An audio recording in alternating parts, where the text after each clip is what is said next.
அண்மை செய்தி. தென்காசி, திருநெல்வேலி மற்றும் கன்னியாகுமரி ஆகிய 3 மாவட்டங்களில் இன்று கனமழைக்கு வாய்ப்பு இருப்பதாக சென்னை வானிலை ஆய்வு மையம் தகவல் வெளியிட்டிருக்கிறது. விவரங்களை செய்தியாளர் லோகநாதன் வழங்கிட கேட்கலாம்.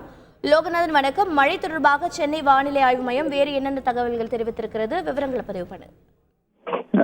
தமிழகத்தில் ஒரு சில இடங்களிலும் புதுவை மற்றும் காரைக்கால் பகுதிகளிலும் இடி மின்னலுடன் கூடிய லேசான முதல் மிதமான மழை பெய்யக்கூடும் என்று வானிலை ஆய்வு மையம் தகவல் தெரிவித்திருக்கிறது. குறிப்பாக தென்காசி, திருநெல்வேலி மற்றும் கன்னியாகுமரி ஆகிய மாவட்டங்களில் ஓரிரு இடங்களில் கனமழை பெய்ய வாய்ப்பிருப்பதாக வானிலை ஆய்வு மையம் தகவல் தெரிவித்திருக்கிறது.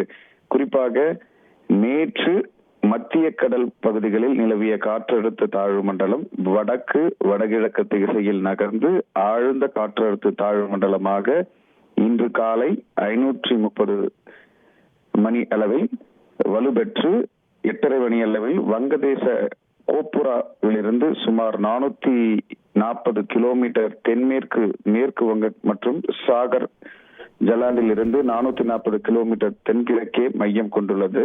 இது சற்று நகர்ந்து 25ஆம் தேதி புயலாக வலுப்பெறக்கூடும்.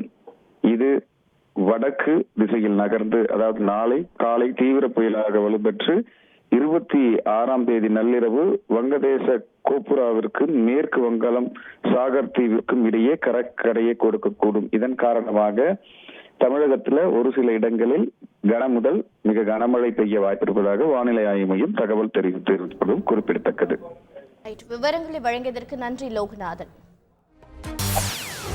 செய்திகளை உடனுக்குடன் தெரிந்து கொள்ள உடனே சப்ஸ்கிரைப் பண்ணுங்க.